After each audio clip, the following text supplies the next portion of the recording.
गणानान्द्वा गणपतिगुं हवामहे कविं कवीनामुपमश्रवस्तमं ज्येष्ठराजं ब्रह्मणां ब्रह्मणस्पत आनशृण्वन्नोतिभिः सीदसादनं प्रणो देवी सरस्वती वाजेभिर्वाजिनीवती धीनामवित्रियवतु गणेशाय नमः सरस्वत्यै नमः श्रीगुरुभ्यो नमः हरिः ओम शांति शांति शांति। ఏసిటీ వారి ఓం ఛానల్ ద్వారా ప్రసారమవుతున్నటువంటి భారతీయ సంస్కృతి వైభవ కార్యక్రమానికి ప్రేక్షక మహాశయులందరికీ స్వాగతం, శుభస్వాగతం.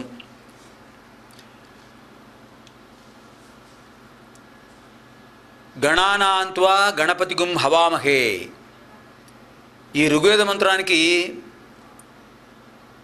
ఇంతకుముందు అధ్యాయంలో భావం తెలుసుకున్నాం.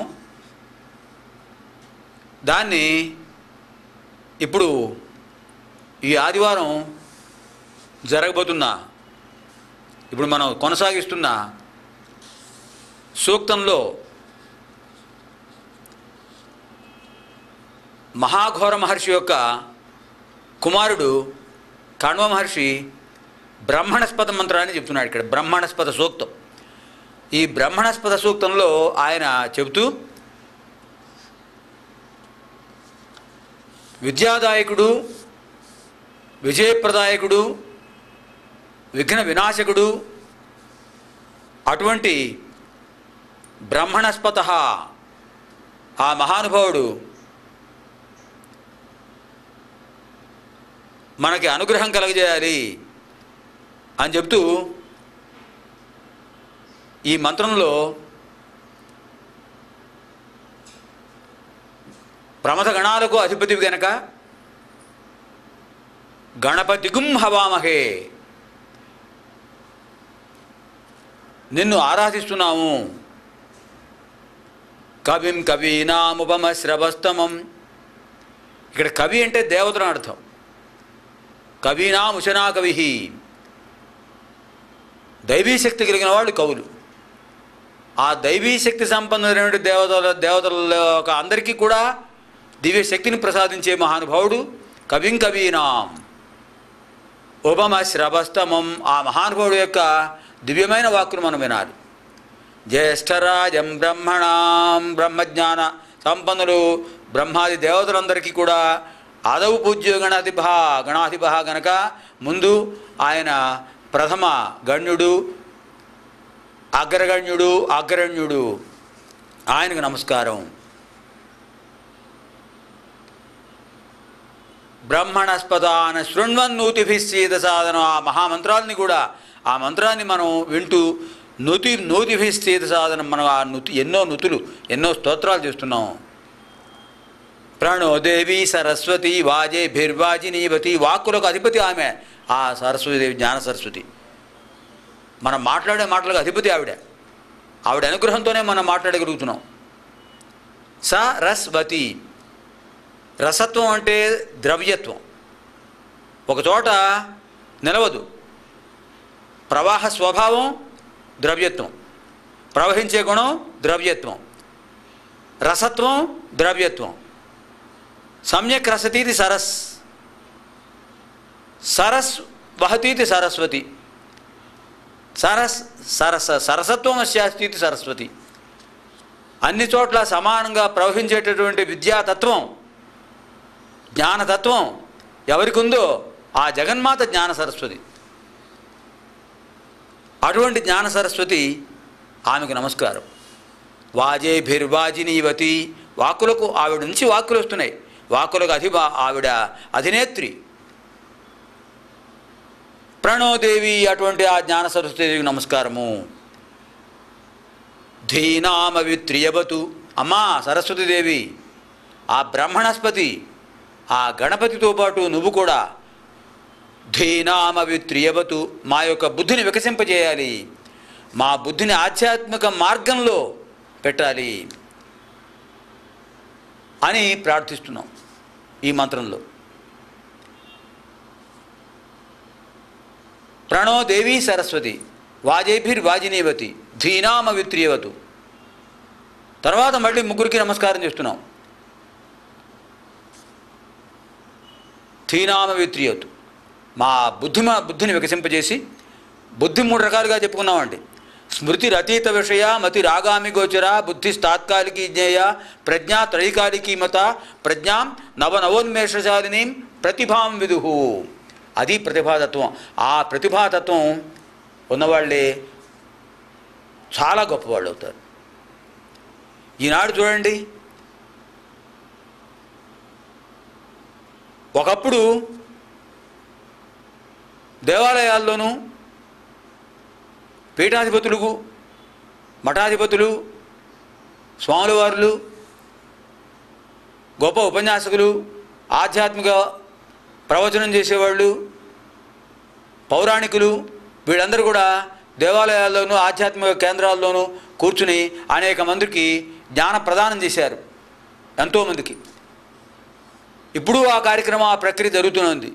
కానీ అంతకంటే అన్నిటినీ అధిగమించి సాంకేతిక రంగంలో మానవులు సాధించిన విజయాల ఫలితంగా హాయిగా మనం ఓ చోట కూర్చుని ఈ మాధ్యమం ద్వారా, ప్రసార మాధ్యమాల ద్వారా ఎంతమంది మహానుభావుల మాటలు వింటున్నామండి.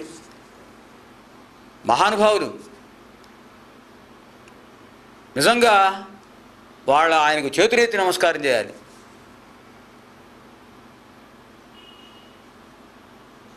హేలాపురిలో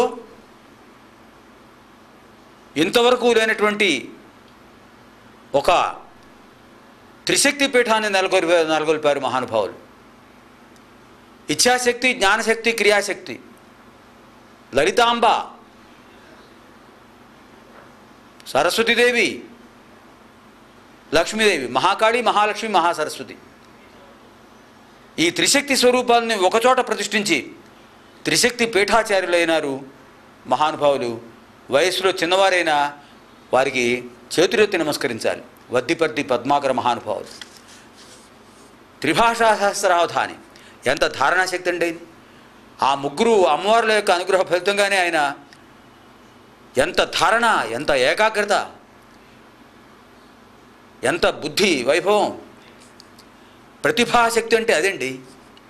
అటు సంస్కృత భాషలోను, ఇటు తెలుగు భాషలోను, అటు హిందీ భాషలోను, 3 భాషల్లో అనర్గళంగా కవిత్వాన్ని ఆశు కవిత్వంగా చెప్పి, ఎవరిని గురించి కవిత్వం చెప్పమన్నా, ఎవరిని గురించి స్తోత్రాలు చేయమన్నా, ఎవరిని గురించి ఎలా చెప్పమన్నా ఆశువుగా, అనర్గళంగా, ధారాపాతంగా అలా చెప్పుకుపోతుంటారు ఆ మహానుభావులైన. సాక్షాత్తు సరస్వతీపుత్రులు. ఎక్కడ అమ్మవారి యొక్క అనుగ్రహం ఉంటే కదా వచ్చేది. హేలాపురిలోనే కాదు, ఎక్కడ మనకి దగ్గరలో దరిదాపుల్లో 3 శక్తులను ఒకచోట ఉంచినటువంటి పీఠం ఎక్కడా లేదండి. అటువంటి త్రిశక్తి పీఠాన్ని ఆయన హేలాపురిలో కొంచెం దూరంగా ఉన్నా కూడా మనకి అక్కడ తూర్పు దిక్కున మూల కొంచెం ప్రశాంతంగా ఉండే స్థలంలో ఆయన త్రిశక్తి పీఠాన్ని నిర్మింపజేశారు మహానుభావులు. నా అదృష్టం కొద్దీ గత సంవత్సరం అక్కడికి వెళ్ళి, త్రిశక్తి పీఠానికి వెళ్ళి, విజయదశమి నాడు వారు ఆ పీఠం మీద కూర్చుని ఆ హోమాలు యజ్ఞాలు చేస్తుంటే అక్కడికి వెళ్ళి వారి యొక్క అనుగ్రహాన్ని పొంది ఆ 3 మూర్తులకు నమస్కారం చేసి, ప్రదక్షిణం చేసి, ఆ హోమాగ్ని ధూమాన్ని కళ్ళకద్దుకుని, హోమ విభూతిని కళ్ళకద్దుకుని సతీ సమేతంగా నేను పవిత్రుడయ్యాను. మహానుభావులు ఆ వద్దిపర్తి పద్మాకరులు త్రిశక్తి పీఠాచార్యులయ్యారు. ఆ మహానుభావుల యొక్క ప్రోత్సాహం వల్ల ఇవాళ ఇలా మీ అందరి ముందు కూడా ప్రవచనం చేసే అవకాశం నాకు కలిగింది. ఈ పుణ్యభాగంలో వారు భాగస్వాములు. అదృష్టవశాత్తు వారి యొక్క కుమార్తెలు శ్రీకరి శ్రీవిద్య వాళ్ళిద్దరికీ కూడా సంస్కృతం చెప్పే అవకాశం నాకు ఆయన కల్పించారు. వాళ్ళిద్దరికీ సంస్కృతం చెప్పడం వల్ల నాలో ఉన్నటువంటి ఈ శక్తిని ఆయన గ్రహించి మీరు తప్పకుండా ప్రసార మాధ్యమం ద్వారా మీ విషయాలు మీకున్నటువంటి విశేష స్పందనను తెలియచేయండి, అంతర్నిగూఢమైన విషయాలను అందరికీ చెప్పండి అని తీసుకొచ్చి ఇక్కడ ఓం ఛానల్ నిర్వాహకులకు పరిచయం చేసి ఇక్కడ ఈ సత్సంగంలో భారతీయ సంస్కృతి వైభవాన్ని అందరికి నలుగురికి పంచిపెట్టే అవకాశం నాకు కల్పించిన వరపుత్రులు ఎంత అదృష్టవంతుడు ఆయన తల్లిదండ్రులు, ఆయనకు విద్యా ప్రదానం చేసిన గురువులు ఎంత ధన్యులు. త్రిభాషా సహస్రావధాని వర్ధిపర్తి పద్మాకర మహాశయులకు మరోసారి ధన్యవాదాలు నమస్కారం తెలియజేస్తూ ఇవాళ మనం కణ్వ మహర్షి దర్శించినటువంటి మంత్రాన్ని గురించి చెప్పుకుందాం. కణ్వ మహర్షి చెప్పినటువంటి మంత్రం ఇప్పుడే చెప్పుకున్నాం. గత అధ్యాయంలో గత వారం ఆదివారంలో బ్రహ్మణస్పత మంత్రాన్ని సూక్తాన్ని తెలియజేసుకుంటూ ఇప్పుడే దాని పరిశేషం కూడా పూర్తి చేసుకున్నాం. ప్రణోదేవి సరస్వతి తర్వాత ఒక్కసారి ముగ్గురికి నమస్కారం చేశాం. గణేశాయ నమః, సరస్వత్యై నమః, శ్రీ గురుభ్యో నమః అని ముగ్గురికి నమస్కారం చేశాం. గురువుకి ఎంత శక్తి ఉందంటే దీనికి వచ్చిన ఉపాఖ్యానం భగవాన్ బాబావారు సత్యసాయి బాబా వారు చెప్పారు, గురు శక్తి గొప్పదని చెప్పారు. ఎందుకంటే దత్తాత్రేయ స్వామి గురువులకు గురువు, పరమ గురువు. ఆ గురుపీఠ పరంపరే, ఆ గురుపీఠ పరంపరలోనే మనకు శ్రీపాద పిఠాపురంలో శ్రీపాద వల్లభులు, నృసింహ సరస్వతి స్వామి, వాసుదేవానంద సరస్వతి స్వామి, షిరిడి సాయిబాబా వారు, సత్యసాయిబాబా వారు, విశ్వయోగి విశ్వంజీ స్వామి వారు, గణపతి సచ్చిదానంద స్వాముల వారు, ఈ మహానుభావులందరూ కూడా దత్త పరంపరలో వచ్చిన మహానుభావులు. వారందరూ చెప్పేది ఒకటే,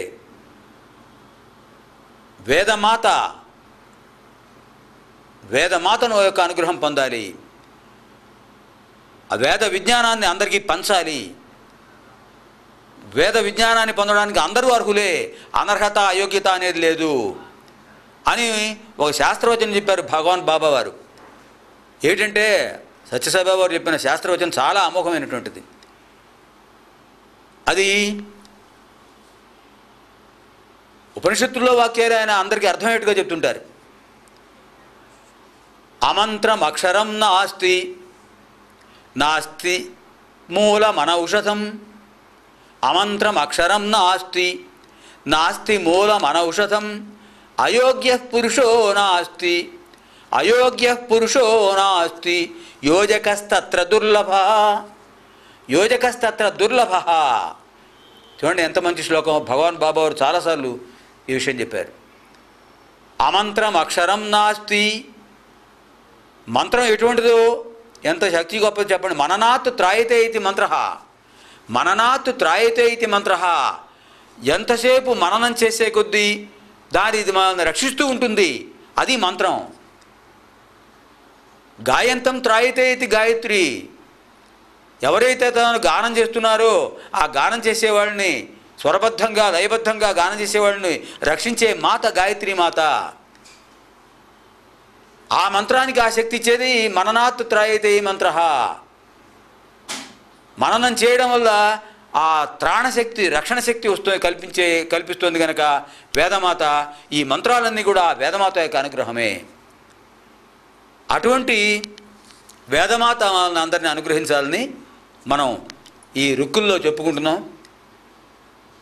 ఈ రుక్కులో మనకి ఇప్పటికీ అష్టవసువుల్లో చాలామందిని పూర్తి చేసుకున్నాం.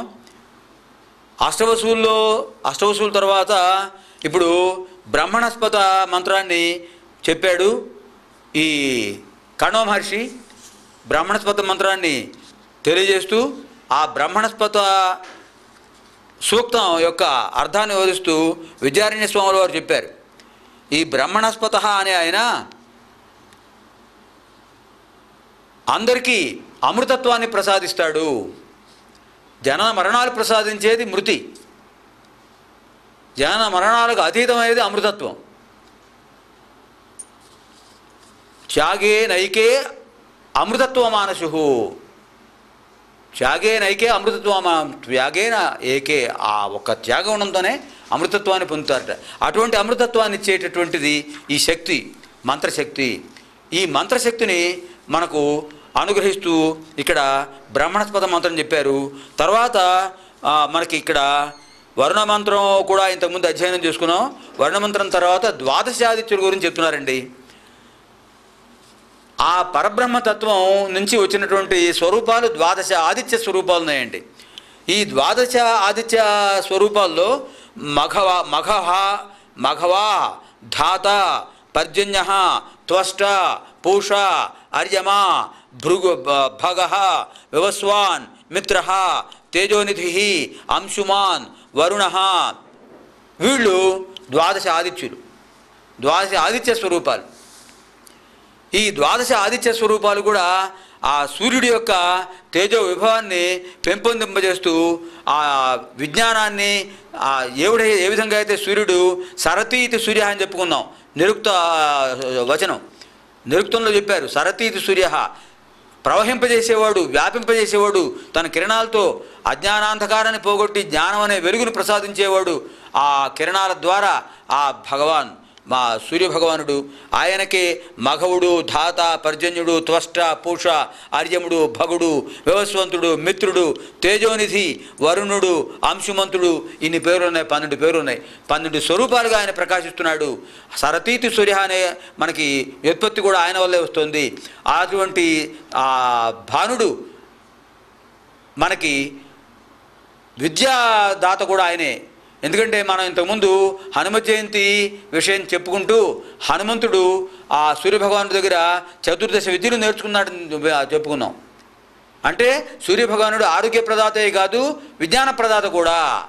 అందుకనే ప్రణోదేవి సరస్వతి గురించి చెప్పుకున్నాం. సరస్వతి అన్నది అక్కడ ఆ విషయమే కదా చెప్పుకుంది. సరస్వతి ఎక్కడైతే ద్రవం ఏ విధంగా ద్రవ్యత్వం వ్యాపకత్వం కలిగి ఉందో ఆ వ్యాపకత్వం కలిగినటువంటి విద్యాతత్వాన్ని కలిగింది ఆ సరస్వతీదేవి. ఆ సరస్వతి యొక్క శక్తితో మనకి ద్వాదశాదిత్యులు మనకి అజ్ఞానం అనే అంధకారాన్ని పోగొట్టి జ్ఞానం అనే వెలుగును ప్రసాదిస్తున్నారు. ఆ ద్వాదశ ఆదిత్యులు మనల్ని రక్షించాలి, మన సంతానాన్ని రక్షించాలి. ఈ తరతరాలుగా మనకి ఈ బేభయంతం అమానుషాహ, రాక్షసీ శక్తిని, ఆసురీ శక్తిని పోగొట్టి మనకి దైవీ శక్తిని కలిగించాలి అని చెప్తున్నారు ఇక్కడ. అలాగే ఈ వీరు శత్రు సంహారకులు. ద్వాదశాదిత్యులు ఎటువంటి వారంటే శత్రు సంహారకులు. శత్రు సంహారకులు అంటే మనకి శత్రువు ఎవరండి? మనస్సును ఆవహించేటటువంటి శత్రువులు మనకున్నారు. ఈ శత్రువులు ఎవరెవరు? కామ, క్రోధ, లోభ, మోహ, మద, మాత్సర్యాలు. ఈ 6 కూడా అరిషడ్ వర్గం. అరి అంటే శత్రువులు, షట్ అంటే 6, వర్గం అంటే సమూహం. 6 శత్రువుల సముదాయం అంతఃశత్రువులు అంటారు. ఈ అంతఃశత్రువుల సముదాయాన్ని జయించడం ఎంత కష్టం, కానీ వీళ్ళని జయించే శక్తిని ప్రసాదిస్తారట ఈ ద్వాదశాదిత్యులు. అందుకనే వాళ్ళకి అరిషడ్వర్గ సంహారకులని పేరు వచ్చింది.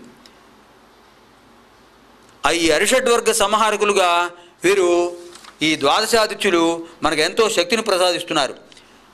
అందుకనే వాళ్ళను మనం స్తోత్రం చేస్తున్నాం. ఏమని? ఓ మహానుభావులారా, ద్వాదశాదిత్యులారా, మమ్మల్ని శారీరకంగా మానసికంగా బాధించేటటువంటి శత్రువులందరినీ తొలగించండి, మాకు శాంతిని ప్రసాదించండి, ప్రశాంతిని ప్రసాదించండి, తేజస్సును ఓజస్సును అనుగ్రహించండి, రక్షణ కలగజేయండి. శాంతిరస్తు, తుష్టిరస్తు, శ్రీరస్తు, ఇవన్నీ కూడా అని మనం చెప్పుకుంటున్నాం. అవన్నీ కూడా వాళ్ళ ద్వారా మనకు కలగాలని ఆ ద్వాదశాదిత్యుల్ని ప్రార్థిస్తున్నాం. అటువంటి ద్వాదశాదిత్యులు మనకి ఈ శక్తిని ప్రసాదించాలని ఈ మంత్రాల్లో ఆ కణ్వ మహర్షి చెప్పాడు. తర్వాత మనకి ఇక్కడ మరో విషయం ఏంటంటే, ఎక్కడైతే సస్యశ్యామలత్వం ఉంటుందో అక్కడ ఆ హరితత్వ కాంతిలో, హరిత కాంతిలో దైవీ శక్తి ఉంటుందని ఇక్కడ విద్యారణ్య స్వాములు వారు చెప్తున్నారు. ఎక్కడైతే జ్యోతి స్వరూపం ఉంటుందో అక్కడ ఆ భగవతత్వం ఉంటుంది. ఎక్కడైతే విజ్ఞానం ఉంటుందో అక్కడ దైవీతత్వం ఉంటుంది. ఆ విద్యను పొందినవాడు విద్యను ఇతరులకు అందించాలి. ఇక్కడ విద్యారణ్య స్వాముల వారు ఒక చిన్న ఉపాఖ్యానం చెబుతూ, ఒక మహర్షి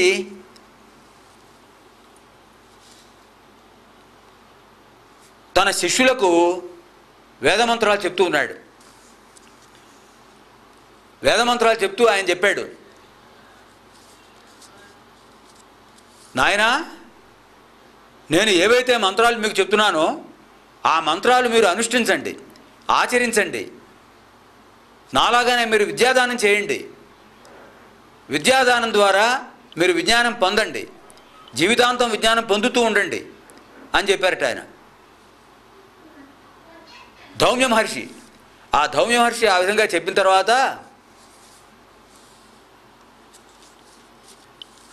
ఆయన శిష్యులు, అలాగే ఉపమన్యుడు మొదలైన మహర్షులందరూ కూడా, ఆ మునికుమారులు ఆయన చెప్పినట్టే వెళ్ళారు. అక్కడ కౌత్సుడనే ఒక మునికుమారుడు కూడా ఉన్నాడు, కౌత్సుడు. ఆ కౌత్సుడనే మహాముని ఆయన చెప్పేట, కౌత్సుడనే మునికుమారుడు, గురువుగారు శాస్త్రవచనం మీరు చెప్పారు కదా, మాతృ రుణం, పితృ రుణం, గురు రుణం తీర్చుకోవడం చాలా కష్టం అని చెప్పారు. మరి గురు రుణం తీర్చుకోకుండా నేను వెళ్ళలేను ఇక్కడి నుంచి. నాకు మీరు చతుర్దశ విద్యలు నేర్పారు, 14 విద్యలు నేర్చుకున్నాడండి ఆయన కౌత్సుడు అనే మునికుమారుడు. ఇది ద్వాపరయుగంలో జరిగిన సంఘటన. త్రేతాయుగంలో అంటే మనకి ఇంతకుముందు ఇది గడియుగం, దీనికి ముందు ద్వాపరయుగం, దానికి ముందు త్రేతాయుగం. కృతయుగం నుంచి లెక్క పెడితే 2వ యుగం అనమాట. ఆ కృతయుగం తర్వాత త్రేతాయుగంలో జరిగిన సంఘటన. శ్రీరాముడికి పూర్వుడు రఘుమహారాజు అని ఉండేవాడు. ఆ రఘుమహారాజు యొక్క రాజ్య పరిపాలన సమయంలో జరిగిన సంఘటన ఇది. అక్కడ రఘుమహారాజు పరిపాలనలో ఒక మహర్షి ఉండేవాడు, ఆ ధౌమ్య మహర్షి. ఆ ధౌమ్య మహర్షి దగ్గర చదువుకున్నారు చాలామంది ఋషులు. అందులో ఒక ఆయన అందులో ఆయన దగ్గర ధౌమ్య మహర్షి లాంటి వాడే మరొక మహానుభావుడు ఉన్నాడు. ఆ ధౌమ్య మహర్షి శిష్యులు మిగతా వాళ్ళు ఆ విద్యలు చదువుకుని వెళ్ళిపోయారు. ధౌమ్య మహర్షి ఆశ్రమం దగ్గర కొంత దూరంలో వరతంతు మహాముని ఆశ్రమం ఉండేది. ఆ వరతంతు మహాముని యొక్క శిష్యుడే కౌత్సుడు అనే మునికుమారుడు. ఆ కౌత్సుడు అనే మునికుమారుడు ఆ వరతంతు మహర్షి దగ్గర చతుర్దశ విద్యలు నేర్చుకున్నాడు. చతుర్దశ విద్యలు నేర్చుకుని ఆ కౌత్సుడు అనే మహాముని ఆ మునికుమారుడు చెప్పాట, గురువుగారు నేను మీ దగ్గర సెలవు తీసుకుంటున్నాను, నేను ఇంకా మీరు వెళ్ళొచ్చని చెప్పారు, చతుర్దశ విద్యలు పూర్తయ్యాయని చెప్పారు, నేను వెడతాను, మీకు గురుదక్షిణ సమర్పించకుండా నేను వెళ్ళనండి, గురుదక్షిణ మీరు అడగండి, మీరు అడిగింది ఇస్తానని చెప్పాడు. అప్పుడు గురువుగారు అన్నారు, వరదంత మహర్షి, నాయనా నువ్వు నా దగ్గర ఊరికే చదువుకోలేదు కదా, శుశ్రూష చేసావు. ఏమిటంటే శుశ్రూష అంటే శ్రోతుం ఇచ్ఛా శుశ్రూష. శ్రోతుం ఇచ్ఛా శుశ్రూష, వినాలనే కోరిక కలిగి ఉండటమే శుశ్రూషట. కాకపోతే శుశ్రూష అనే అర్థంలో సేవ చేయడం అని కూడా అర్థం ఉంది. గురువుగారికి సేవ చేసి, గురువుగారికి ఆయన పనిలో సహకరిస్తూ, ఆయన ఏ పని చెప్తే ఆ పని చేస్తూ గురువు యొక్క అనుగ్రహం పొందితే అది గురు శుశ్రూష. అప్పుడు గురువుగారు చెప్పే విషయాలను వినే భాగ్యం కలుగుతుంది. అది శ్రోతుం ఇచ్ఛా శుశ్రూష, అది గురు శుశ్రూష. అలా గురు శుశ్రూష చేస్తూ నువ్వు నేర్చుకున్నావు, నేను చెప్పిన పనులన్నీ చేశావు, నాకెంతో సహకరించావు, నువ్వు వేరే గురు రుణం తీర్చుకోక్కర్లేదైనా, గురుదక్షిణ ఇవ్వక్కర్లేదు, నీ దగ్గర ఏముందో నువ్వు ఇస్తావు, అంచేత నువ్వు నాకు గురుదక్షిణ ఇవ్వాలంటే ఒకటే పని చేయి, నేను ఏ విధంగా అందరికీ చెప్పానో అలాగే నువ్వు కూడా అందరికీ చెప్పు అని చెప్పాట.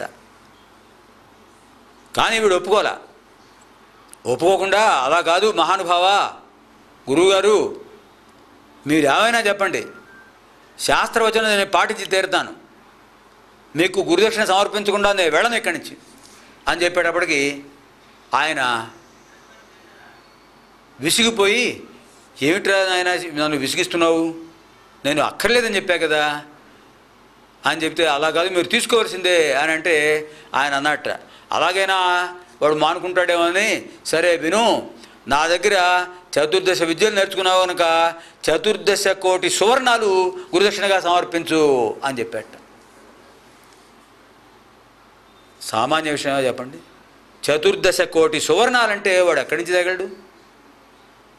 వాడు ఒక సామాన్య విద్యార్థి, ఓ మునికుమారుడు. మనసులో అనుకున్నాడు, ఇది గురువుగారు నాకు పరీక్ష పెడుతున్నారు, అంతేగాని వాడికి బాధపడలేదు, ఇదేమిటి ఇలా అడిగారని విసుక్కోలేదు. అది ఆనాటి గురు శిష్య బాంధవ్యం. తథైవ స్వామిన్ గురుదేవ తథైవ కరోమి, గురుదక్షిణాం సమర్పయామి, అహం గచ్చామి అని చెప్పాట. గురువుగారు నేను పెడతాను, మీ అనుగ్రహంతో పెడతాను, నేను సాధించి తీరుతాను, సాధిస్తాను, మీకు గురుదక్షిణ ఇచ్చి పెడతాను అని అన్నాడు. వెళ్ళాడు. కానీ మనస్సులో అతనికి అనిపించింది, ఎవరిని అడగాలి? 14 కోటి సువర్ణ నాణ్యాలు ఎవరు ఇవ్వగలరు అని అలా వెడుతుంటే, అతనితో పాటు చదువుకునే శిష్యులు కొంతమంది ఉన్నారు కదా, వాళ్ళందరూ చెప్పారట, నాయనా ఎందుకు బాధపడతావు కౌత్సా, ఆపద్బాంధవుడు మనకున్నాడు, అయోధ్యా నగరాధిపతి రఘుమహారాజు, సూర్యవంశంలో మణిదీపం లాంటివాడు, దిలీప మహారాజు యొక్క కొడుకు. ఆయన దగ్గరికి వెళ్ళు, ఆయన దేన్నైనా సరే లేదనడు కాదనడు, నువ్వేది అడిగితే అది ఇస్తాడు అని అడిగితే చెప్పాడు. చెప్పగానే నిధి దొరికినట్టుగా సంతోషంగా వెళ్ళాడు. ఆయన అయోధ్య నగరానికి వెళ్ళాడు. ఆ కౌత్సుడు అయోధ్య నగరానికి వెళ్ళి రఘుమహారాజు దర్శనం చేసుకున్నాడు. అప్పుడు రఘుమహారాజు స్థితి ఎలా ఉందంటే, కిరీటం లేదు, ఆభరణాలు లేవు, 2 వస్త్రాలు, ఒక వస్త్రం కట్టుకున్నాడు, పైన వస్త్రం కప్పుకున్నాడు. అధోవేతం ఉపవేతం, ఉపవేతం అంటే పై వస్త్రం, అధోవేతం అంటే కట్టుకున్న వస్త్రం, 2 వస్త్రాలు, ఆభరణాలు లేవు, ఏమీ లేవు, పరివారం లేదు.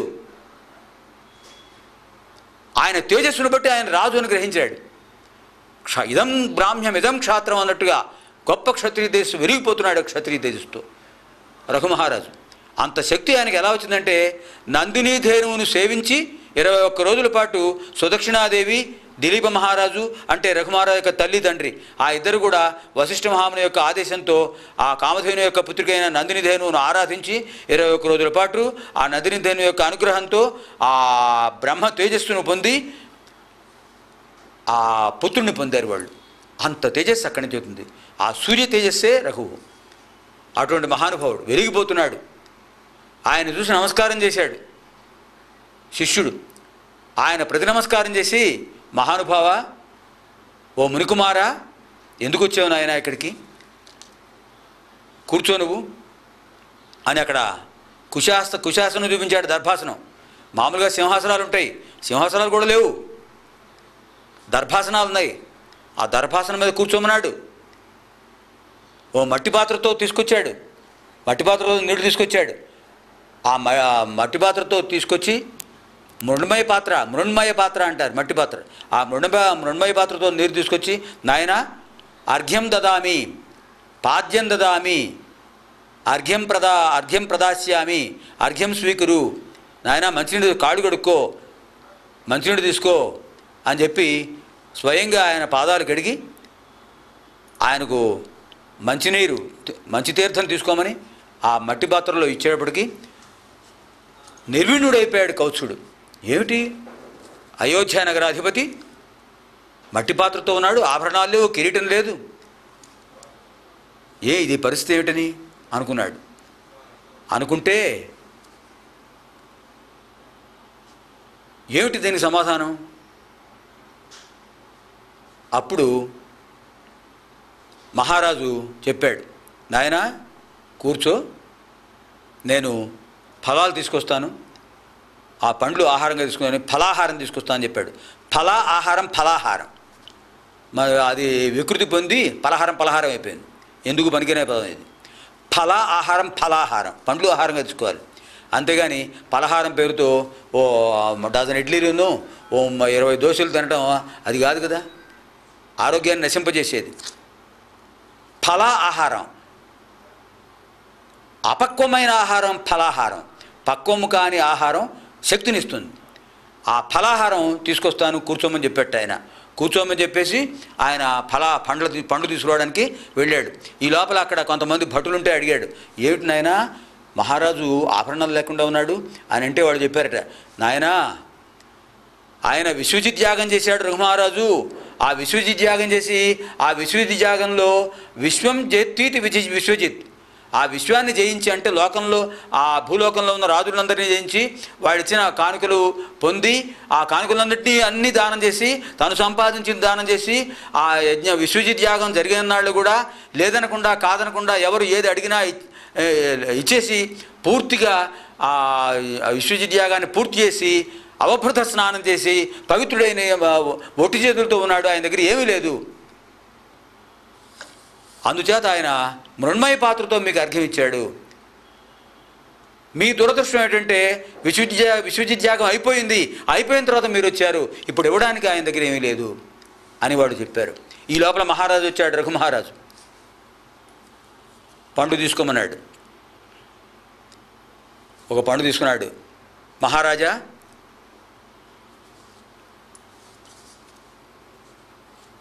నేను ఇంకా బయలుదేరుతాను అన్నాడు.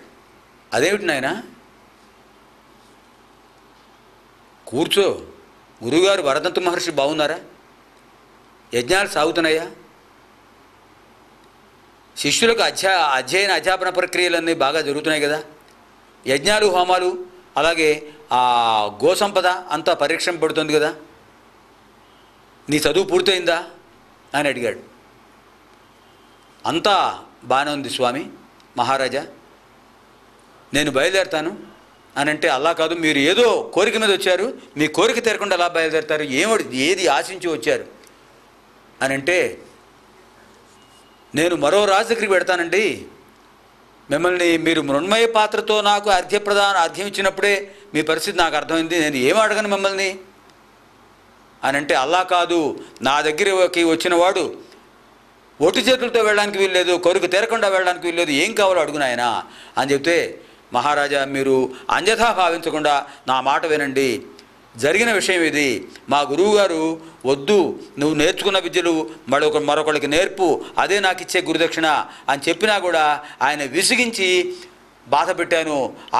ఆయన విసిగిపోయి చతుర్దశ విద్యలు నేర్చుకున్నావు కనుక చతుర్దశ సువర్ణాలు గురుదక్షిణగా సమర్పించని చెప్పారు. తథైవ స్వామిన్ అని, అలాగే స్వామి అని చెప్పి నేను వచ్చాను, మీరు తప్ప నాకు మార్గం లేదు, మీ దగ్గరికి వచ్చాను, ఇప్పుడు నిరాశ ఎదురైందంటే అప్పుడు చెప్పాడు ఆయన, బాధపడకు, అగ్నిగృహంలో అంటే యజ్ఞాలు చేసేటువంటి ఒక ప్రత్యేక ఒక గృహం ఉంటుంది, యజ్ఞగృహం అంటారు, అగ్నిగృహం అని కూడా అంటారు. ఆ అగ్నిగృహంలో నువ్వు మా ఆతిథ్యం స్వీకరించు, 3 రోజులు నువ్వు అక్కడ విశ్రాంతి తీసుకో, ఈ 3 రోజులు నీ కోరిక నెరవేరుస్తా అని చెప్పాడు. వెళ్ళాడు ఆయన. ఆయనకు అక్కడ ఏర్పాటు చేయించేశాడు, మంత్రిని పిలిపించాడు. ఇంకా మనకు ధనం రావాల్సిన అవకాశాలు ఎక్కడైనా నుంచి ఉన్నాయా, ఆయనకి ఇస్తామని మాట ఇచ్చాం అని అంటే మంత్రి చెప్పాడు, మహారాజా ఈ భూమి మీద ఇవ్వాల్సిన వాళ్ళందరూ మీకు ఇచ్చేశారు, ఇంకెవరిని అడిగినా పీడించినట్టే, పీడించి తీసుకోకూడదు, మీకు తెలుసది, ఇంక ఇచ్చే అవకాశం లేదు, ఎవరి దగ్గర కానుకలు రావు, అడిగినా బాగుండదు అని అంటే, సరే అయితే ఓ పని చెయ్యి, నాకు మిత్రుడు నాడు కుబేరుడు, దేవతలకి మానవులు సత్సంబంధాలు ఉండేవండి ఆ రోజుల్లో, అది ద్వాపరయుగం వరకు కూడా కొనసాగింది. ఎందుకంటే శ్రీకృష్ణుడు దేవలోకానికి చాలాసార్లు వెళ్ళాడు, ఇంద్రుడితో మాట్లాడాడు, పారిజాత వృక్షాన్ని తీసుకోవడానికి సత్యభామతో కూడా వెళ్ళాడు అక్కడికి. అంటే దేవతలకు మానవుడు సత్సంబంధాలు ఉన్నాయి. ఆ విధంగా ఆయన అక్కడి నుంచి చెప్పాడు మంత్రికి, రేపు తెల్లవారుజామునే సైన్యాన్ని సమాయత్తపరచండి, కుబేరుడి దగ్గరికి వెడదాం దండయాత్రకి, కుబేరుడిని జయించి సంపద తీసుకొద్దాం అని చెప్పాట. సరే అలాగేనండి అని చెప్పాడు. సైన్యాధిపతులు వర్తమానం చేశారు, సైన్యాధిపతులు సిద్ధం చేశారు. సరే ఆ రాత్రి మహారాజు నిశ్చింతగా నిద్రపోయాడు. పోని అంత దూరం నుంచి వచ్చాడు కౌత్సుడు, ఆ మునికుమారుడు, అతని కోరిక నెరవేర్చాలనుకున్నాడు. సరే అలాగే తెల్లవారుజామున బయలుదేరదాం అనుకున్నాడు. ఆ రాత్రి నిద్రపోయాడు. తెల్లవారుజామున సమాయత్తం అవుతున్నాడు, ఇంకా యుద్ధానికి బయలుదేరాలి. అటువంటి సమయంలో ఆ ధనాగారం, కోశాగారం, ఆ కోశాగార రక్షకుడు వచ్చేట. ఆ కోశాగార రక్షకుడు, ఆ అధికారి వచ్చి, మహానుభావ, కోశాగారం నిండా ఎక్కడ చూసినా సువర్ణ రాసులు నిండిపోయి ఉన్నాయండి, బంగారు రాసులు కుప్పలు కుప్పలుగా ఉన్నాయి అని చెప్పాట. ఆశ్చర్యంగా ఉంది. అక్కడికి బయలుదేరదాం అనుకుంటుంటే నిన్నటి వరకు ఖాళీగా ఉన్న కోశాగారం నిండిపోయింది. ఆశ్చర్యంగా ఉందంటే అప్పుడు మంత్రి చెప్పాడు, మహానుభావ, మహారాజా, మీరు ఆశ్చర్యపడాల్సింది ఏం లేదు ఇందులో. ఎందుకంటే కుబేరుడు మీతో స్నేహంగా ఉన్నాడు, కుబేరుడు మీ మిత్రుడు. పైగా మీరు యుద్ధానికి వస్తే ఆ యుద్ధంలో తన పరాజితుడై అవమానం పొంది అప్పుడు మీకు సమర్పించడం కంటే ముందే మీకు సమర్పిస్తే మీ స్నేహం నిలుస్తుంది, మీతో ఆ స్నేహబంధం పోకుండా మీకు సహాయం చేసినట్టు అవుతుందని రాత్రి ఆయన కనకవర్షం కురిపించాడు అని చెప్పాట. అది ఆ మహానుభావులు. భారతీయ సంస్కృతి వైభవం అటువంటిది. ఋషులు, మానవులు, దేవతలు అందరూ కూడా కలిసి ఉండేవాళ్ళండి ఆ రోజుల్లో. ఈ కలియుగం వచ్చినప్పటికీ కొంచెం మారిపోయింది, చాలా మారిపోయింది. దేవతలకి మానవులకి సంబంధాలు దూరం అయిపోయాయి. ఒక యజ్ఞ ప్రక్రియ ద్వారానే మనం వాళ్ళ యొక్క అనుగ్రహాన్ని పొందగలుగుతున్నాం. షోడశోపచార సేవల ద్వారానే వాళ్ళ అనుగ్రహం పొందగలుగుతున్నాం. స్తోత్రాల ద్వారానే వాళ్ళ అనుగ్రహం పొందగలుగుతున్నాం. ఈ రుక్కుల ద్వారానే వాళ్ళ అనుగ్రహం పొందగలుగుతున్నాం. ఆ విధంగా ఆయన వెంటనే కౌత్సుడిని పిలిపించి, నాయన, నీకు కావాల్సిన సంపద వచ్చేసింది, ఇప్పుడు 14 కోట్ల బంగారు నాణాలు లెక్క పెట్టాలంటే లెక్క పెట్టే ఓపిక తీరిక ఇక్కడ ఎవరికి లేదు నాయన, మొత్తం తీసుకుపో.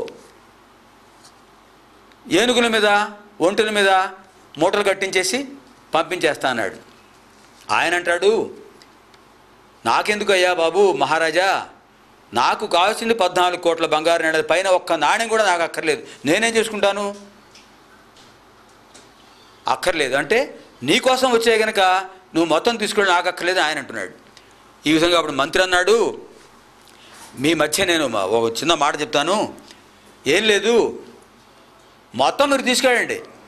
ఇటు మహారాజు మాట కాకుండా వ్యర్థం కాదు, మీ మాట వ్యర్థం కాదు, మొత్తం తీసుకువెళ్ళి మహారాజు ఆశ్రమానికి ఇచ్చేసారని చెప్పండి, వరదంతు మహర్షికి అప్పగించండి, మీ గురువుగారికి అప్పగిస్తే ఆయన చూసుకుంటాడు అంటే అలా విడిపోయట. అది గురు శిష్య పరంపర, అది భారతీయ సంస్కృతి వైభవం. ఇంకా మనం ప్రస్తుతానికి వద్దాం. సంస్కృత భాష యొక్క గొప్పదనం గురించి మనం చెప్పుకుంటూ ఉన్నాం. గత వారం చెప్పుకున్నాం, మరికొంత భాగం చెప్పుకుందామండి. 7 దశాబ్దాల హేలాపురి సంస్కృత పాఠశాల గురించి ఒక కరపత్రం ఒకటి సంస్కృత పాఠశాల యాజమాన్యం వారు వేశారు. వారు ఎలా చెప్పారంటే, ఇప్పటికి 70 సంవత్సరాల నుంచి కూడా ఈ పాఠశాల కొనసాగుతోంది. మహానుభావులు, గొప్ప గొప్ప వాళ్ళు, శ్రీ తర్క వేదాంత సార్వభౌమ మండలిక దివ్యశ్రీ మండలిక వెంకట శాస్త్రి గారు, అలాగే కప్పగంతుల సుబ్రహ్మణ్య శాస్త్రి గారు మహానుభావులు, రొంపిచెర్ల శ్రీనివాసాచార్యులు వారు, పెద్దిహొట్ల పురుషోత్తమ శాస్త్రి గారు, పరిమి విశ్వనాథ శాస్త్రి గారు, జాపం నరసింహశాస్త్రి గారు, యనమండ వెంకట సూర్యనారాయణమూర్తి వారు, ఇలాంటి మహాగురువులు, వేద శాస్త్ర స్మార్త గురువులు, మహానుభావులు వాళ్ళందరూ ఇక్కడ చెప్పారు. ఈ పాఠశాలలో అధ్యయనం చేయిస్తూ ఉన్నారు. అటువంటి సంస్కృత పాఠశాల ఒకప్పుడు ఎంతోమంది ఆవాస విద్యాలయంగా అక్కడే ఉంటూ అక్కడే అధ్యయనం చేసుకున్నారు. అటువంటి పాఠశాలకి పునర్వైభవం కల్పించాలని వాళ్ళు సంకల్పించి ఇప్పుడు ఆ సంస్కృత పాఠశాలలో ప్రతి రోజు కూడా సాయంకాలం 6:30 గంటల నుంచి 8 గంటల వరకు కూడా ఉచితంగా సంస్కృత భాష బోధన జరిగే ఏర్పాటు చేశారు ఆ పాఠశాల యాజమాన్యం వారు. అక్కడ విద్యార్థులకు అలాగే పెద్దలు కూడా వస్తున్నారు. పదవి అధ్యాపకులుగా ఉద్యోగం చేసి పదవి విరమణ చెందినటువంటి మహానుభావులు పెద్దవాళ్ళు, సంస్కృత ప్రాథమిక పరిజ్ఞానం కలిగిన వాళ్ళు ఎంతోమంది అక్కడికి వస్తున్నారు. పెద్దవాళ్ళు వస్తున్నారు, పిల్లలు వస్తున్నారు, అందరూ కూడా సంస్కృతం నేర్చుకుంటున్నారు. వాళ్ళందరికీ నేర్పే అవకాశం ఆ భగవాన్ ఆ స్వామివారు నాకు, ఆ భగవాన్ బాబావారు నాకు అవకాశం ఇచ్చారు. ఇక్కడ ఈ పాఠశాలలో ఇప్పుడు సుమారుగా 40 మంది విద్యార్థులు చదువుకుంటున్నారు. ప్రవేశిక, ప్రథమ, ద్వితీయ, తృతీయ, నిష్ణాత, పారీణ, చూడామణి ఇటువంటి పరీక్షలు హైదరాబాద్లో మహామహోపాధ్యాయ పుల్లెల శ్రీరామచంద్రుడు గారు మహా సంస్కృత పండితులు. ఆయన ఈ మధ్యన వారికి పద్మశ్రీ బిరుదం కూడా ఇచ్చారు భారత ప్రభుత్వం వారు. అటువంటి మహానుభావుల యొక్క పర్యవేక్షణలు వారు అధ్యక్షులు ఈ సంస్కృత భాషా ప్రచార సంస్థకి. వారి యొక్క ఆధ్వర్యంలో ఈ పరీక్షలు మన రాష్ట్ర వ్యాప్తంగా మన రాష్ట్రమంతటా నిర్వహిస్తున్నారు. ఈ పరీక్షలకు అనేక మంది విద్యార్థులు చదువుకుంటున్నారు. మన రాష్ట్రంలో సుమారుగా 300-250 మించి పరీక్షా కేంద్రాల్లో కొన్ని వందల మంది, వేల మంది ఈ సంస్కృత భాషను నేర్చుకుంటున్నారు. అటువంటి ఈ సంస్కృత భాషను సులభతమంగా నేర్పడానికి వారు ప్రవేశిక, ప్రథమ, ద్వితీయ, తృతీయ, నిష్ణాత, పారీణ, చూడామనే ఒక పరీక్షా ప్రణాళికను ఏర్పరిచి మొదటిది ప్రవేశిక మౌఖిక పరీక్ష, ప్రథమ, ద్వితీయ, తృతీయ లిఖిత పరీక్షలుగా నిర్వహిస్తున్నారు. ఆ పరీక్షలకు నేర్పే అవకాశం మనకి సంస్కృత పాఠశాల వారు కల్పించారు. ఇప్పుడు సంస్కృత పాఠశాలలో చాలామంది పిల్లలు నేర్చుకుంటున్నారు, పెద్దవాళ్ళు నేర్చుకుంటున్నారు. ఈ సంస్కృత పాఠశాల ఎంత అనుగ్రహం పొందిందంటే ఆ భగవాన్ ఆ కంచి కామకోట పీఠాధిపతులు పరమాచార్య వారి యొక్క అడుగుజాడలో పవిత్రమైంది. జయేంద్ర సరస్వతి వారు ఈ మధ్యనే ఇక్కడికి వచ్చి ఆ పాఠశాలను సందర్శించి ఆశీస్సులు అందించారు. అలాగే ఇంకా మహానుభావులు దివ్యశ్రీ ఇంతకుముందు చెప్పుకున్నాం, రాజకీయ ప్రముఖులు, బహుభాషావేత్త, బహుభాషా పండితులు, రాజకీయ ధురంధరులు, అపర చాణక్యుడు దివ్యశ్రీ పివి నరసింహారావు గారు, అలాగే గాయత్రీ పీఠాధిపతులు, ఒకప్పుడు ఆంధ్రప్రదేశ్ ఆస్థాన పండితులు కాశీ కృష్ణమాచార్యుల వారు, కవి సమ్రాట్ విశ్వనాథ సత్యనారాయణ గారు, వేలూరు శివరామశాస్త్రి గారు, బులుసు అప్పన్న శాస్త్రి గారు, అలాగే పేరు వెంకటేశ్వర శాస్త్రి గారు, రేమెళ్ల సూర్యప్రకాశ్ శాస్త్రి గారు, జటావల్లవులు పురుషోత్తం గారు, దమ్ములమడకు మాధవరామ శర్మ గారు, వాజపేయాదుల సుబ్రహ్మణ్య శాస్త్రి గారు, వారణాసి సుబ్రహ్మణ్య శాస్త్రి గారు, కప్పకంతుల సుబ్రహ్మణ్య శాస్త్రి గారు గురువులు వారు మహానుభావులు, రాణి నరసింహ శాస్త్రి గారు, దోర్పల ప్రభాకర్ శర్మ గారు ఇప్పుడు మహానుభావులు. సంస్కృత భాషా ప్రచారం కోసం జీవితాన్ని అంకితం చేసిన మహానుభావులు. కొవ్వూరు సంస్కృత కళాశాల పూర్వ అధ్యక్షులు వారు, అలాగే గరికపాటి మల్లావధాని గారు మా గురువులు. నాకు సంస్కృత భాష పరిజ్ఞానాన్ని, ప్రాథమిక పరిజ్ఞానాన్ని నాకు అందించిన మహానుభావులు మా తండ్రి గారు దివ్యశ్రీ మైలవరపు సత్యనారాయణ గారు. నాకు సంస్కృత భాష ప్రాథమిక పరిజ్ఞానాన్ని, నాకు అమరకోశాన్ని, శబ్దాలని ఆయన ప్రాథమిక పరిజ్ఞానాన్ని అందించారు. ప్రాథమిక సంస్కృత భాష పట్ల ఆసక్తిని ఆయన అందించారు. ఆ ఆసక్తిని పెంచి వ్యాకరణ భాష, అలంకారిక గ్రంథాలు నాకు నేర్పిన వారు మహానుభావులు దివ్యశ్రీ ఆయన చిర్రావూరి అనంత పద్మశాస్త్రి గారి మహానుభావులు. వారికి ఎప్పటికీ నేను రుణపడి ఉంటాను. వారు ఇచ్చినటువంటి ఆ భిక్ష ఇప్పటికీ నేను 10 మందికి సంస్కృతం చెప్పగలుగుతున్నానంటే ఆ చిర్రావూరి అనంత పద్మశాస్త్రి గారు నాకు అందించినటువంటి ఆ విద్యాదానం. ఆ మహానుభావులు కూడా ఇక్కడ పాఠాలు చెప్పారు. సామవేదం జానకి రామశర్మ గారు, ధూళిపాటి రామచంద్ర శాస్త్రి గారు, ఇలాంటి మహాపండితులు ఈ పాఠశాలలో విద్యాదానం చేసి, ఈ పాఠశాలలో ప్రవచనాలు చేసి, ఈ పాఠశాల యొక్క అభివృద్ధిని కాంక్షించి, ఈ పాఠశాల నిరంతర వైభవం పొందాలని ఆశీస్సులు అందించి వెళ్ళారు. ఆ మహానుభావుల యొక్క ఆశీస్సులు వ్యర్థం కావు అని చెప్పడానికి ప్రతి రోజు కూడా సాయంకాలం 6:30 నుంచి 8 గంటల వరకు కూడా ఉచితంగా అందరికీ సంస్కృత భాష నేర్పబడుతుంది. విద్యార్థులు, ఇంటర్మీడియట్ వాళ్ళు, అలాగే 10th క్లాస్ వాళ్ళు, ఇప్పుడు కార్పొరేట్ విద్యా సంస్థల యొక్క వాళ్ళ యొక్క చొరవ, వాళ్ళ యొక్క సహకారంతో వాళ్ళు తీసుకున్న కొన్ని నిర్ణయాల ప్రకారం 8వ తరగతి నుంచి సంస్కృతం ఉంది కనుక అందరూ సంస్కృత పరిజ్ఞానాన్ని పొందండి, సంస్కృత భాష నేర్చుకోండి, మన సంస్కృతిని నిలబెట్టండి. భారతస్య ప్రతిష్ఠేద్వే సంస్కృతం సంస్కృతిస్తథా. భారతదేశానికి గర్వకారణాలు రెండే, సంస్కృత భాష, సంస్కృతి. సంస్కృతి అంటే ఆచార వ్యవహారాలు. మన భారతీయ సంస్కృతిని నిలబెట్టడానికి సంస్కృతం నేర్చుకోవాలి. ఎందుకంటే సంస్కృతికి ఆధారం సంస్కృతం. సంస్కృతం వేద శాస్త్ర ఉపనిషత్ అందుడికి కూడా ఆధారం అదే. అటువంటి సంస్కృత భాషను మనం నేర్పుదాం, చిన్నపిల్లలకు వారసత్వంగా ఇద్దాం, భావితరాలను సంస్కృతి సంపన్నులుగా చేద్దాం. అటువంటి అవకాశం మనకి ఈ సంస్కృత పాఠశాల పౌరపేటలో ఉన్న పాఠశాల కల్పిస్తోంది. అలాగే ప్రతి ఆదివారం కూడా అక్కడ ఈ సంస్కృత పాఠశాలలో లలితా సహస్రనామం, విష్ణు సహస్రనామం, నమ్మకం చమకం చెప్పడానికి చాలామంది ముందుకు వస్తున్నారు, నేర్చుకోవడానికి కొంతమంది వస్తున్నారు. అంచేది ఇటువంటి అవకాశాన్ని మనం అందరం పోగొట్టుకోకుండా ఆ పాఠశాల యొక్క అనుగ్రహభరితంగా ఆ పాఠశాలలో అడుగుపెట్టిన పరమాచార్యుల వారు, మహానుభావులు శంకరాచార్యుల వారు, ఆ జయేంద్ర సరస్వతి స్వామి వారు, శంకర సరస్వతి స్వామి వారు, వారి యొక్క అనుగ్రహఫలితంగా, అలాగే ఈ యాజమాన్యం వారి యొక్క సహకారంతో మనం ఈ కార్యక్రమాన్ని నిరంతర అధ్యయన ప్రణాళికను కొనసాగిద్దాం.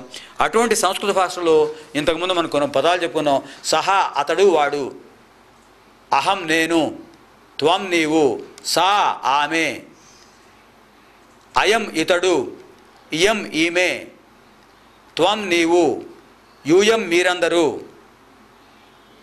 వయం మేమందరము, గచ్చామి వెడుతున్నాను, గచ్చ వెళ్ళుట, క్రియలు గచ్చ. ఇలా కొన్ని పదాలు చెప్పుకుందామండి. ప్రతి కార్యక్రమంలోనూ కూడా మనం కొన్ని సంస్కృత పదాలు చెప్పుకుందాం. సంస్కృత పదాలు చెప్పుకుంటూ కొన్ని వాక్యాలు చెప్పుకుందాం. ఈ రకంగా పాఠశాలకు వచ్చి ఆ సంస్కృత అధ్యయనం చేయడానికి అవకాశం లేని వాళ్ళు భారతీయ సంస్కృతి కార్యక్రమం ద్వారా సంస్కృతం నేర్చుకోవడానికి అవకాశం ఈ ఛానల్ వారు కల్పించారు, ఈ ప్రసార మాధ్యమం వాళ్ళు. అటువంటి అవకాశాన్ని చూద్దాం. ఇక్కడ ఉదాహరణకి కొన్ని వాక్యాలు. సహా సంస్కృత శ్లోకం పఠతి, అతడు సంస్కృత శ్లోకం చదువుతున్నాడు. అహం సంస్కృత శ్లోకం పఠామి, నేను సంస్కృత శ్లోకం చదువుతున్నాను. మమ పిత కావ్యం పఠతి, నా తండ్రి కావ్యం చదువుతున్నాడు. మమ మాత అన్నం పచతి, మా అమ్మ అన్నం వండుతోంది. అంబా అంటే అమ్మ, ఆర్య అంటే అయ్య. తెలుగు భాషలో ప్రకృతి పదాలు వికృతి పదాలు ఉన్నాయండి. ప్రకృతి పదాలని తత్సమం అంటారు, వికృతి పదాలను తత్సమములు అంటారు, తద్భవములు అంటారు. తద్భవం అంటే వికృతి పదాలు. ఈ తత్సమ పదాలని సంస్కృత పదాలే. పుస్తకం సంస్కృతం, పొత్తం తెలుగు. పొత్తం అంటే అర్థం కాదు. ఉపాధ్యాయుడు సంస్కృతం, వజ్జ తెలుగు వికృతి. శిష్యుడు ప్రకృతి, చట్టు వికృతి. చట్టు అంటే అర్థం కాదు, శిష్యుడు అంటే అర్థమవుతుంది. పాఠశాల బడి. అంతే సాధ్యమైనంత వరకు తెలుగు సంస్కృతం మాట్లాడడానికి అవకాశం కల్పించుకోండి. పరభాషా వ్యామోహం, పరభాషా పదాలు తగ్గించుకోవాలి. మన మాతృభాషను నిలబెట్టాలి. మన మాతృభాషకు ఇంత వైభవాన్ని కలిగించింది సంస్కృత భాష. గీర్వాణ భాష లేనిదే మాతృభాష లేదు. సంస్కృత భాషా జ్ఞానే సతి మాతృభాష అపి సులభం భవతి. సంస్కృత భాషా జ్ఞానే సతి మాతృభాష అపి సులభా భవతి. సంస్కృత భాషా జ్ఞానం కలిగితే మాతృభాష సులభంగా వస్తుంది. ఎందుకంటే 99% సంస్కృత పదాలే కదా. ఉపాధ్యాయ ఆగచ్చతి, ఉపాధ్యాయుడు వస్తున్నాడు. ఉపాధ్యాయ పాఠం పాఠయతి, ఉపాధ్యాయుడు పాఠం చదివిస్తున్నాడు. అహం సంస్కృత శ్లోకం పఠామి, అహం భగవద్గీతాం పఠామి, అహం స్తోత్రం పఠామి. హే గురువర్య నమోస్తుతే, నమః అస్తుతే, తే నీకు నమః అస్తు, నమస్కారం కలుగుగాక, నమస్కారం చేస్తున్నాను. వందే మాతరం, వందే భారతమాతరం, భారతమాతకు వందే నమస్కరిస్తున్నాను. వందే మాతరం సంస్కృత గీతం. మహాకవి బెంగాలీ కవి బంకించంద్ర చటర్జీ ఆనంద మఠం అనే సంస్కృత తెలుగు బెంగాలీ నవల రాశాడు ఆయన. స్వాతంత్ర్య ఉద్యమంలో అందరికీ స్వాతంత్ర్య ఉద్యమాన్ని, ఆ ఉద్యమ విషయాల్ని చెప్పడం కోసం, స్వాతంత్ర్య ఉద్యమం పట్ల వికాసాన్ని, అభిలాషను కల్పించడం కోసం ఆయన ఆనంద మఠం అనే నవల రాశాడు, బెంగాలీ నవల. ఆ బెంగాలీ నవలలో కథానాయకుడు గిరిజనులకు, తర్వాత ఆటవికులను పోగు చేసి అందరినీ సమీకరించి అక్కడ వాళ్ళందరికీ భారతమాత యొక్క గొప్పతనాన్ని తెలియజేస్తూ ఒక పాట పాడాట. ఆ పాటే మనం ఇప్పుడు జాతీయ ప్రార్థనా గీతంగా పాఠశాలలో చెప్పుకుంటున్నాం. వందే మాతరం అనే పాట. వందే మాతరం, వందే మాతరం. మాతరం తల్లికి వందే నమస్కరిస్తున్నాను. సుజలాం సుఫలాం మలయజ శీతలాం, ఇలా ఆ పాట పాడుతున్నాం. అది దాదాపు 32 పాదాల చరణం. అది 32 పాదాల గీతం. అది సంస్కృత గీతం. నవల బెంగాలీ నవలే, కానీ అది సంస్కృత గీతం. ఆ సంస్కృత గీతంలో మహానుభావుడు ఆ బంకించంద్ర చటర్జీ పూర్తిగా భారతదేశం యొక్క స్వభావాల్ని, భౌగోళిక స్వరూపాన్ని అలా దించేశాడు. ఆయన ఒక రూపం ఏర్పాటు చేశాడు. అక్షరమాల, అక్షరాకృతి చేశాడు.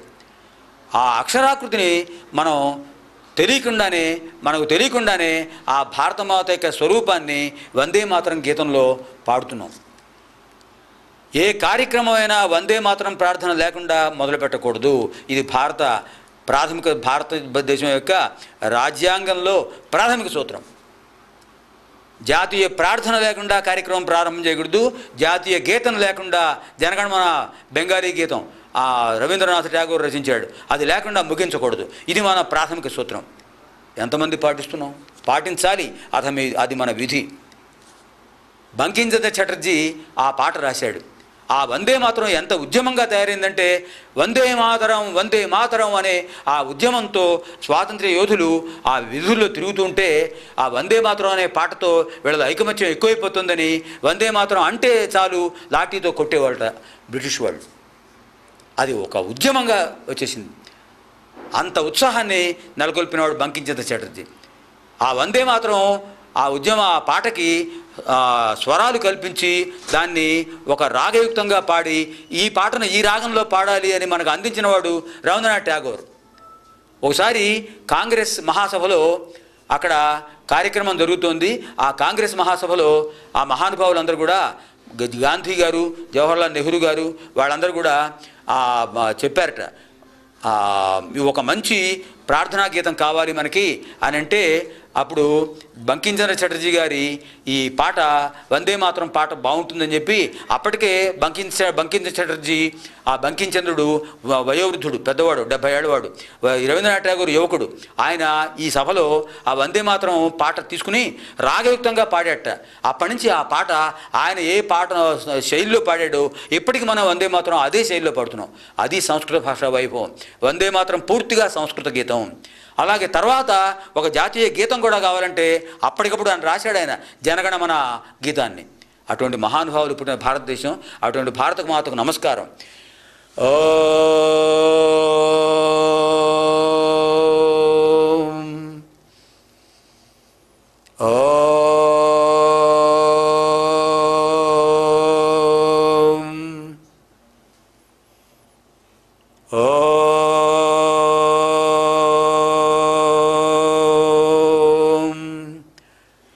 सहनाववतु सहनौ भुनक्तु सह वीर्यं करवावहै तेजस्विनावधीतमस्तु मा विद्विषावहै।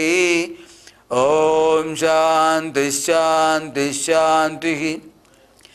स्वस्ति प्रजाभ्यः परिपालयन्तां न्यायेन मार्गेण महीं महिषाः। गोब्राह्मणेभ्यः शुभमस्तु नित्यं। लोकाः समस्ताः सुखिनो भवन्तु। असतो मा सद्गमय तमसो मा ज्योतिर्गमय मृत्योर्मा अमृतं गमय। ओम शांति शांति शांति। दिव्यां भव्यां सुबोधां च शुद्धामर्थप्रदायिनीं జననీం బహుభాషాణాం వందే గీర్వాణ భారతీం. స్వస్తి.